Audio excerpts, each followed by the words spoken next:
యెహెజ్కేలు గ్రంథం 3వ అధ్యాయం 22వ వచనం.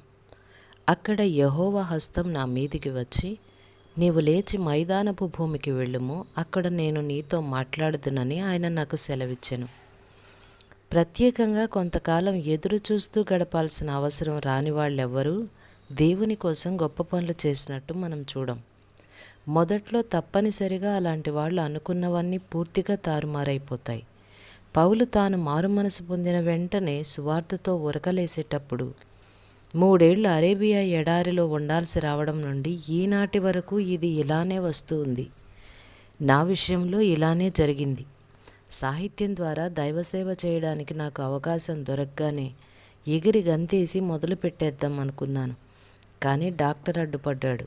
లాభం లేదు, ఆవిడికి రాయడం ముఖ్యమో ప్రాణం నిలబెట్టుకోవడం ముఖ్యమో తేల్చుకోవాలి అన్నాడు.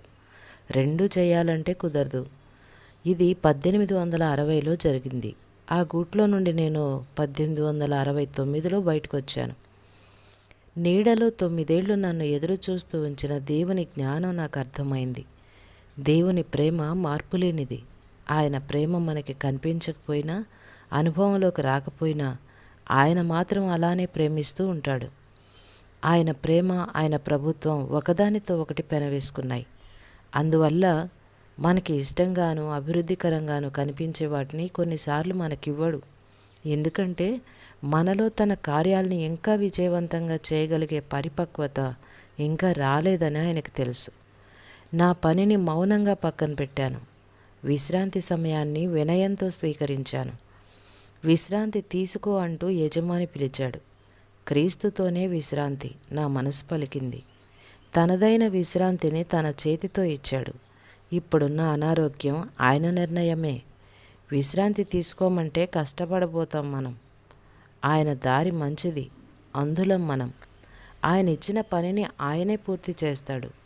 అలసిన పాదాలు నడవవలసిన దారులున్నాయి, అలసిన చేతులు చేయాల్సిన పనులున్నాయి. ఇప్పుడైతే విధేయత చూపాల్సిన అవసరం ఉంది. కదలక మెదలక ఉండడంలో దివ్య విశ్రాంతి ఉంది. తన ఇష్ట ప్రకారం ఆయన చేతులు తీర్చిదిద్దుతాయి. ఆయన పని జరగాలి, పాఠం పూర్తిగా నేర్చుకోవాలి. మర్చిపోవద్దు, ఆయనకున్న నేర్పు మరెవ్వరికీ లేదు. పని చేయడమే కాదు, శిక్షణ పొందాలి. శిక్షలో యేసు శిరసు వంచడం నేర్చుకున్నాడు. ఆయన భారం తేలిక, ఆయన కాడి సులువు. నీతి ఉంది ఆయన క్రమశిక్షణలో. ఏ పనిముట్లు కావాలో ఏరుకోవడం మన పని కాదు. మనం సేవకులమే. పనిలోనూ ఎదురు చూడడంతోనూ మనది కాదు, దేవుని చిత్తమే నెరవేరాలి. దేవుడు మనకి పనులు పురమాయించినట్టుగానే విశ్రాంతి తీసుకునే స్థలాలను కూడా చూపిస్తాడు. విశ్రాంతి తీసుకోండి. అలసిన మిమ్మల్ని దారి పక్కన బావి దగ్గరికి తీసుకువచ్చిన ఆయన పట్ల కృతజ్ఞులై ఉండండి.